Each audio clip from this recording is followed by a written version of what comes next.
तंदूरी मोमोज वाली।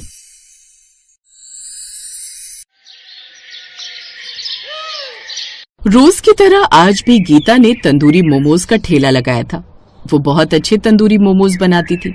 उसकी खुशबू से लोग तंदूरी मोमोज खाने के लिए खींचे चले आते थे।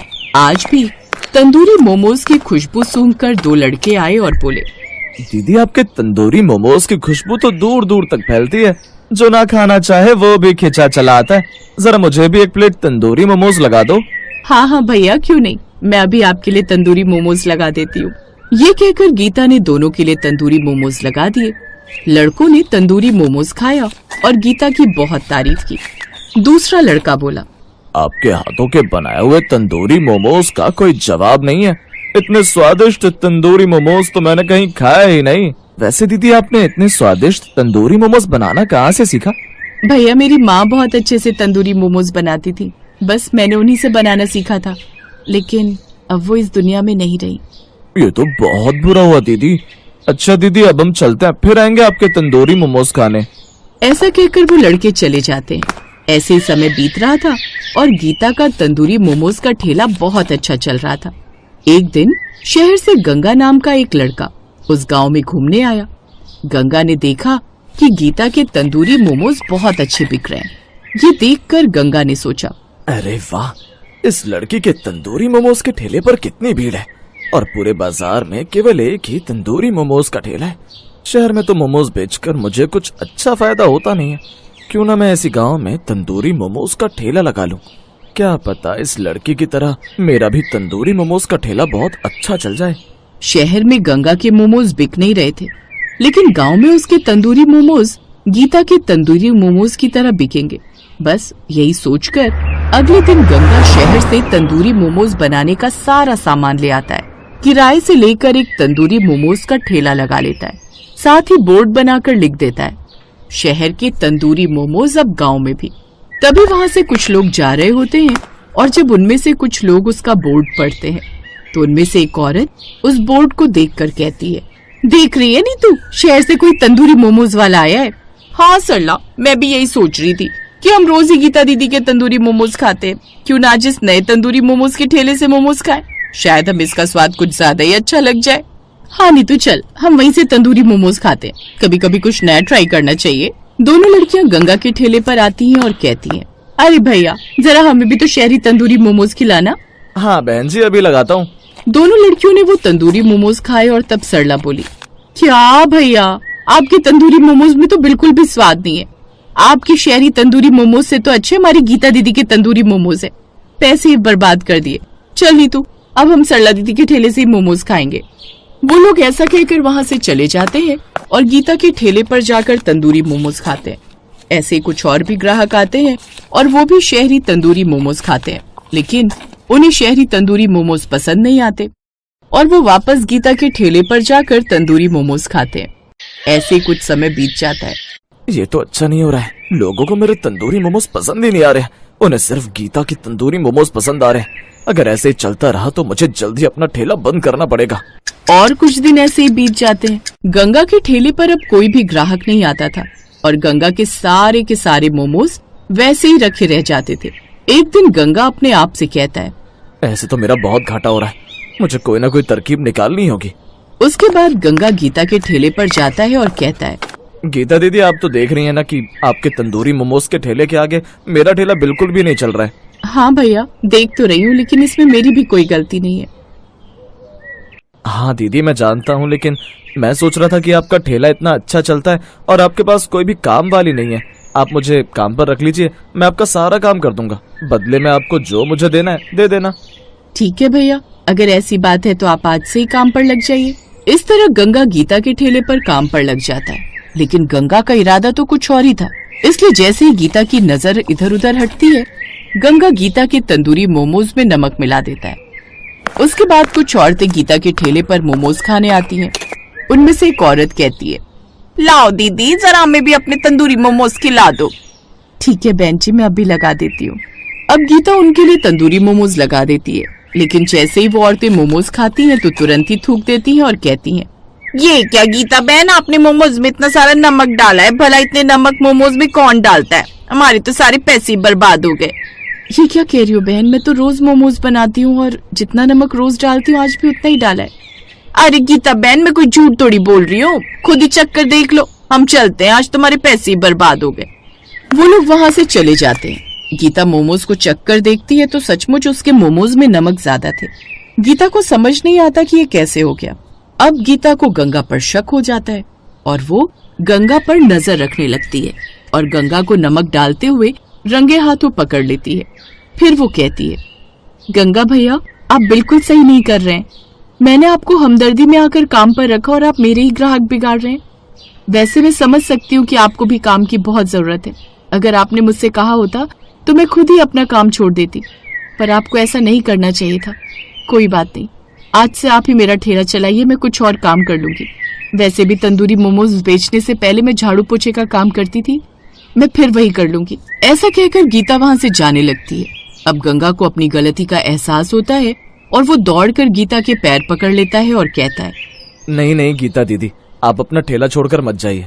मेरी गलती थी, मुझे माफ कर दीजिए। आज के बाद मैं ऐसी कोई गलती नहीं करूंगा। आप ठेला चलाइए, मैं काम करूंगा। आप मुझे मेरे काम की पगार दे देना। प्लीज मत जाइए गंगा दीदी, वरना मैं अपने आप को कभी माफ नहीं कर पाऊंगा। गीता गंगा की बात सुनकर रुक जाती है। वो गंगा को माफ कर देती है और फिर से अपना तंदूरी मोमोज का ठेला संभालने लगती है।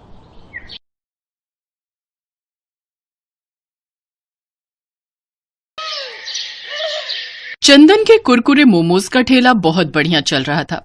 शाम के 6 बजते ही उसके ठेले पर ग्राहकों की भीड़ लग जाती थी। चंदन खूब मेहनत से कुरकुरे मोमोज बनाता और ग्राहकों को देता। चंदन की एक खासियत थी, वो कुरकुरे मोमोज बनाने के लिए जो भी सामान इस्तेमाल करता था वो बहुत ही बढ़िया क्वालिटी का होता। उसकी यही खासियत लोगों को बहुत पसंद आती थी। धीरे धीरे चंदन के कुरकुरे मोमोज इतने फेमस हो गए कि अब वो ऑफलाइन के साथ साथ ऑनलाइन डिलीवरी भी देने लगा। चंदन भैया 1 प्लेट कुरकुरे मोमोज लगाना। अभी लगाता हूँ। आपकी कितनी प्लेट करनी है? भैया 3 प्लेट लगानी है। हाफ प्लेट में कितने मोमोज हैं? अब हाफ प्लेट में 4 और फुल प्लेट में 6 मोमोज हैं। एक काम करो, फुल 3 प्लेट लगा दो है। चंदन रोजाना ऐसे ही मेहनत से काम करता। अब उसने अच्छे पैसे कमाने शुरू कर दिए थे। चंदन रोजाना सुबह सुबह ही कुरकुरे बनाने का सामान लेने बाजार चला जाता था।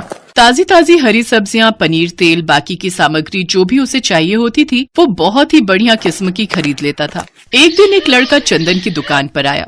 वो बहुत परेशानी की हालत में था।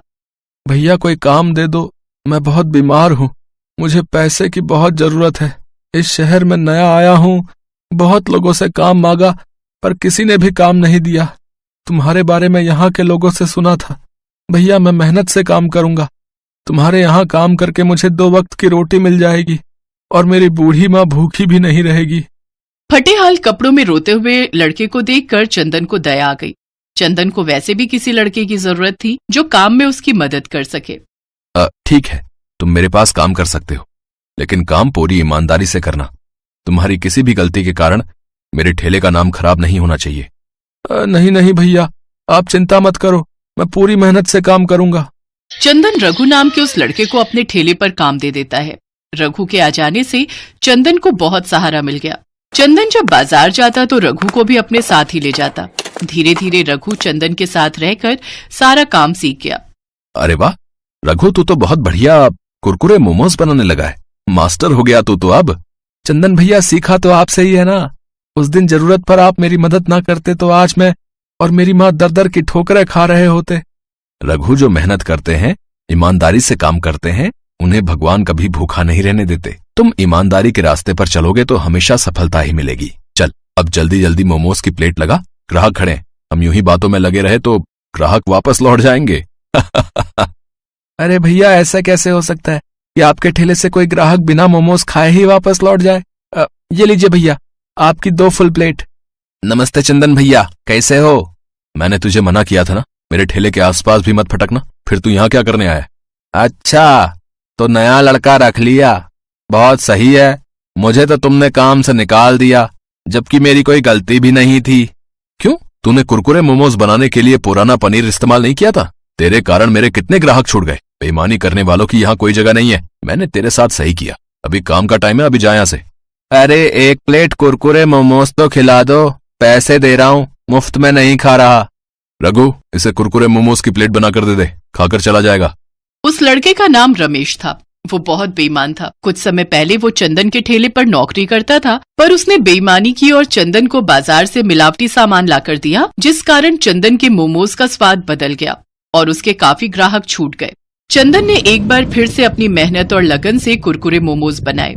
आज फिर उसका काम अच्छा चल रहा था, क्योंकि उसके पास रमेश जैसा बेईमान नौकर नहीं था।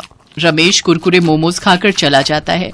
अगले दिन चंदन काम पर थोड़ा देर से आया। इतनी देर में रघु ठेला तैयार कर चुका था। अरे घर में आज गांव से माँ बाबूजी आए हैं, बस इसी चक्कर में सारे काम लेट हो गए। तुमने सब कुछ तैयार कर लिया ना? हाँ भैया, मैंने मोमोज तैयार कर लिए हैं, बस आपका ही इंतजार कर रहा था। भैया ये सुबह जो सामान लाया था उसके पैसे बच गए थे, ये रख लो। अच्छा, ला दे। चंदन भैया, 2 प्लेट कुरकुरे मोमोज लगा दो। अभी लगाता हूँ भैया। तभी ग्राहक मोमोज खाते ही गुस्से में चंदन पर भड़कने लगा। क्या बात है चंदन भैया, कुरकुरे मोमोज बनाने भूल गए हो क्या? कैसा सा स्वाद है ये? मोमोज तो कड़वे हैं। कड़वे मोमोज? ऐसा कैसे हो सकता है? मैं देखता हूँ, ऐसी गलती तो कभी नहीं होती। चंदन जैसे ही मोमोज का टुकड़ा खाता है वो तुरंत थूक देता है। मोमोज सच में बहुत कड़वे थे। सारे ग्राहक गुस्से में वहाँ से चले गए। उस दिन चंदन का बहुत नुकसान हुआ। रघु, आज तो मोमोज तूने बनाए थे ना, फिर ये कड़वे कैसे हो गए? ये बात समझ में नहीं आ रही। देख, मैं तुझ पर गुस्सा नहीं करूंगा, मुझे सच सच बता कि आखिर ये सब कैसे हुआ। चंदन भैया मेरा यकीन करो, मैंने वैसे ही मोमोज बनाए जैसे आपने मुझे सिखाए थे। मैं तो सब कुछ ठीक से तैयार कर रहा था, पर 1 मिनट चंदन भैया, जब मैं मोमोज बना रहा था तभी वो रमेश आया था। उसके हाथ में करेले का जूस था। मेरे से पूछ रहा था कि अभी मोमोज बनने में कितना समय है। मैंने कहा कि अभी थोड़ा टाइम लगेगा, तो मुझसे गिलास मांगने लगा। बोला कि जूस थैली में लाया हूँ, गिलास में डालकर करेले का जूस पी लूंगा। कहीं ये गड़बड़ उसी ने तो नहीं की, क्योंकि उसने मेरे सामने जूस पिया नहीं था, और सच कहूं तो मेरा ध्यान भी नहीं गया था।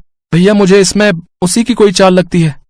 मुझे सब कहानी समझ आ गई है। वो बदमाश अपना बदला ले रहा है, पर मैं ऐसा होने नहीं दूंगा। उसकी तो अच्छे से खबर लूंगा। मैं अभी पुलिस स्टेशन जाता हूँ। रमेश पुलिस के सामने अपने आप सच उगल देगा। चंदन भैया मैं भी आपके साथ चलता हूँ। चंदन रघु के साथ पुलिस स्टेशन जाता है और रमेश के खिलाफ रिपोर्ट लिखवाता है। पुलिस के डर से रमेश सब सच उगल देता है कि उसने ही मोमोज के मसाले में करेले का जूस डाला था। चंदन भैया एक बात पूछूं, जब ग्राहक गुस्से में मोमोज वापस करके गए तो आपने मेरे ऊपर बिल्कुल भी गुस्सा नहीं किया, जबकि वो मोमोज तो मैंने ही बनाए थे। रघु, ईमानदारी और बेईमानी दोनों इंसान के चेहरे पर नजर आ जाती है। मैं तुम्हें पिछले 2 महीने से जानता हूँ। जब तुमने सुबह मुझे बाकी के बचे हुए पैसे लौटाए तो वो उतने ही थे लगभग जितने मेरे खुद के लगा करते थे।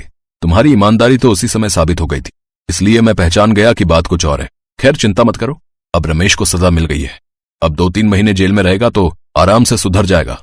रघु चंदन के साथ वापस लौटता है।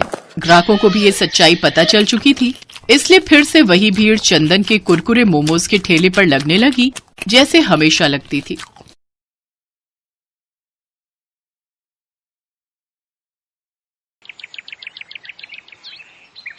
रूपाली के पति मोहन का एक गंभीर एक्सीडेंट हुआ, जिसमें वो अपाहिज हो गया।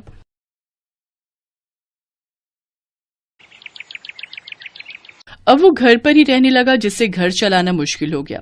रूपाली के साथ उसकी सास विमला भी रहती थी, जो रूपाली को बहुत परेशान करती थी। सारा दिन न जाने क्या क्या करती हो। अरे उधर देखो, बेचारा मेरा बेटा भूखा पड़ा है, उसे जाकर खाना दे। अपने पति की ठीक से देखभाल भी नहीं होती तुझसे। ऐसा क्यों कहती हो माँ जी? आप तो जानती हैं घर के हालात कैसे हैं। कल मंदिर से जो भंडारा मिला था वो मैंने आपको और इन्हें खाने को दे दिया था। मैं तो खुद कल से भूखी हूँ। हैं? तो हमें क्या पता था, हमें लगा तू खाकर आई होगी। अच्छा जा, अब यहाँ दिमाग मत खा और कुछ भीख मांग कर ले आ और मेरे बेटे को खाने को दे, समझी? रूपाली घर से निकल गई। कुछ दूर चलने पर उसकी नजर एक ढाबे पर गई, जहाँ से बहुत अच्छी खुशबू आ रही थी। वो उस ढाबे के डस्टबिन की तरफ जाती है, फिर उसमें से रोटियां बिनकर घर लाती है और अपने पति को खाने को देती है। उसमें से कुछ रोटी वो अपनी सास को भी देती है। फिर वो अगले दिन उस ढाबे के मालिक से मिलती है। सेठ जी, ये रोटियां कैसे बनाते हो, मुझे भी बताइए ना। वो तो तुम यहाँ काम करके सीख सकती हो।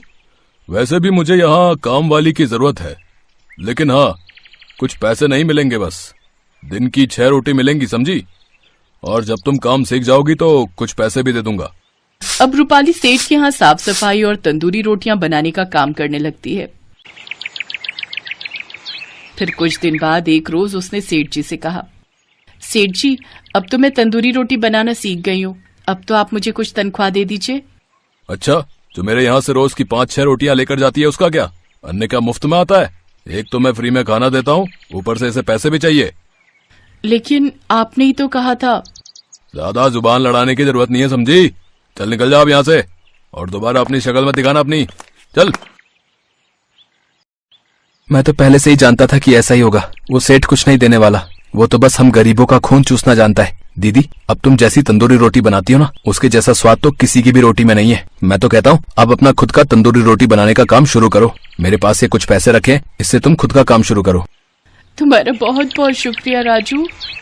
रूपाली मिट्टी इकट्ठी करती है और उससे मिट्टी का तंदूर बनाकर तैयार कर लेती है, और अगले ही दिन से वो और राजू एक ठेले के पास खड़े होकर दाल मखनी और तंदूरी रोटी बनाकर बेचने लगते हैं, जिसके स्वाद की खुशबू से लोगों की भीड़ उसके ठेले पर खींची चली आती है। बहन जी, सुना है बहुत ही अच्छी तंदूरी रोटी बनाती हो तुम। जरा हमें भी एक प्लेट लगा दो भाई। जी भाई साहब।